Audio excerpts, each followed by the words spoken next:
안녕하세요. 한용숙 목사입니다. 오랫동안 찾아뵙지 못해서 미안합니다. 제가 뉴욕을 떠나 있어서 원고를 만들지 못했습니다. 제 원고는 과거에 했던 설교를 정리하는 것인데 컴퓨터에 저장되어 있지 않은 원고는 없는 상태입니다. 지금도 뉴욕에 있지 않아서 미흡한 점이 많이 있지만 성경 읽기 방송을 너무 오래 멈추고 싶지 않아서 다시 시작합니다. 함께 은혜를 나누는 시간이 되기를 바랍니다. 감사합니다. 오늘 본문인 로마서 1장 16절부터 17절까지의 말씀을 읽겠습니다.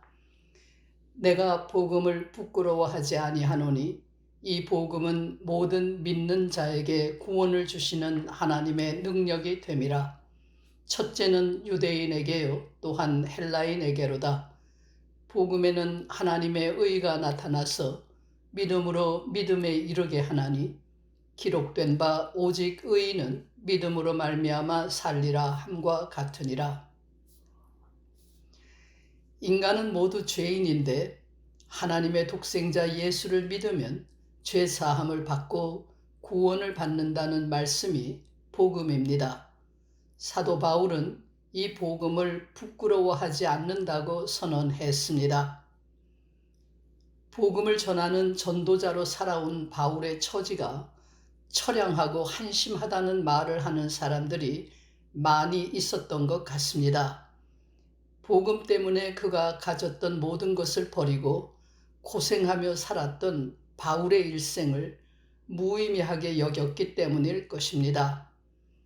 심지어 바울의 친구 중에는 바울을 미쳤다고 말하는 사람도 있을 정도였으니까요. 유대인도 헬라인도 복음을 이해할 수 없었고 복음의 능력을 알지 못했습니다. 세상에서 장수하고 부귀영화를 누리는 것이 하나님을 믿는 사람들에게 주어지는 복이라고 여겼던 유대인들이나 인간의 지혜와 지식에 의지하여 현명하게 사는 길을 추구했던 헬라인들이 십자가에 달려 죽은 자를 구세주로 믿으라는 말을 이해할 수 없는 것은 당연합니다.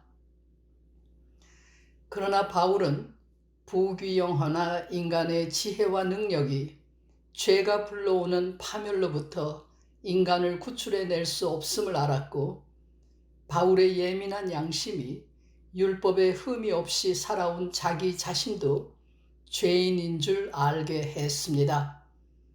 바울은 본문에 이어 3장 18절까지 인간이 저지르는 다양한 형태의 죄악을 서술함으로써 모든 인간이 죄인이라는 사실을 밝힙니다.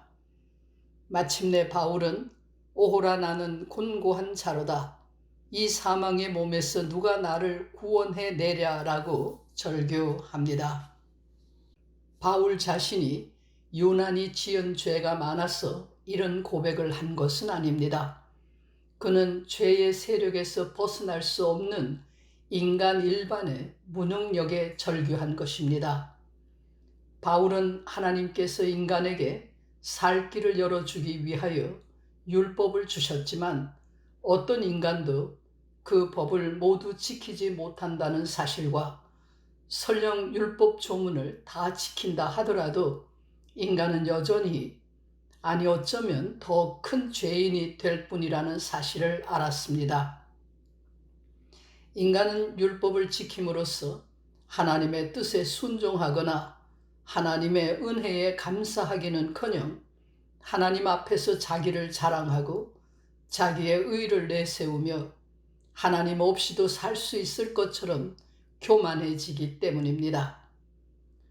바울의 시대나 오늘날이나 세상이 죄인으로 가득 차 있다는 사실에는 변함이 없습니다.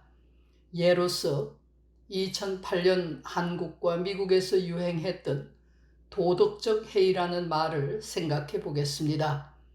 한국은 법으로 금지된 부동산 투기로 돈을 번 사람들이 아무런 죄의식도 없이 국정의 책임자가 된다는 사실 때문이었고, 미국은 서브프라임 모기지 사태 때문이었습니다. 빚을 갚을 능력은 고려하지 않고 집을 사면 돈을 번다는 생각으로 투기를 했는데 집값은 내려가고 집은 팔리지 않으니 은행에 집을 넘겨버리는 사람들과 무책임하게 돈을 빌려준 은행들 때문에 온 세계가 경제적으로 몸살을 앓았습니다. 이로 인해 고통받는 사람들은 늘어만 갔는데 문제를 일으킨 당사자들이 책임을 지려 하지 않고 여전히 높은 급료와 보너스를 챙겼습니다. 인류는 이런 악한 모습을 도덕적 해이라고 부르며 인간의 죄와 타락을 통제할 길이 없음을 안타깝게 여깁니다. 양심이 있는 사람이라면 인간의 타락과 죄악에 전율하며 언제 닥칠지 모르는 심판에 대한 두려움에 떨어야 합니다. 하나님의 심판 앞에서 살아남을 수 있는 인간은 하나도 없습니다. 누구도 자기가 잘나고 선해서 복을 누리는 것이 아닌 줄 알아야 합니다. 헤아릴 수 없는 하나님의 뜻이 있어서 어떤 이는 이렇게, 어떤 이는 저렇게 살고 있을 뿐입니다. 그 삶의 모양이 어떠하든지 모든 인간은 하나님이 사랑하시는 피조물입니다. 하나님은 스스로 죄에서 해방될 수 없는 불쌍한 인간들에게 하나님의 아들 예수 그리스도를 믿으면 구원을 받게 하셨습니다. 이것이 하나님의 의, 곧 하나님의 은혜입니다. 이 은혜를 전하는 말씀이 복음입니다. 이 복음이 법적인 규제나 제도적인 통제로 해결할 수 없는 인간의 타락이라는 문제도 해결합니다. 예수를 믿음으로 하나님의 사랑을 아는 사람, 십자가의 예수에게서 하나님을 만나는 사람, 은혜로 구원받은 사람에게는 만족이 있고 기쁨이 있고 자유가 있습니다. 복음을 믿음으로 죄사함을 받은 자유인은 자신의 이기적인 욕심에서도 자유로울 수 있어서 욕심으로 인한 타락의 늪에서 벗어날 수 있습니다. 이처럼 복음에는 인류를 구원할 수 있는 하나님의 능력이 담겨 있습니다. 이 귀한 복음을 전하는 일이 결코 부끄러울 수는 없습니다. 기도하겠습니다. 복음을 믿음으로 구원을 받고 복음을 전하는 영광에 참여하는 저희가 되게 해 주시옵소서. 예수 그리스도의 이름으로 기도합니다. 아멘.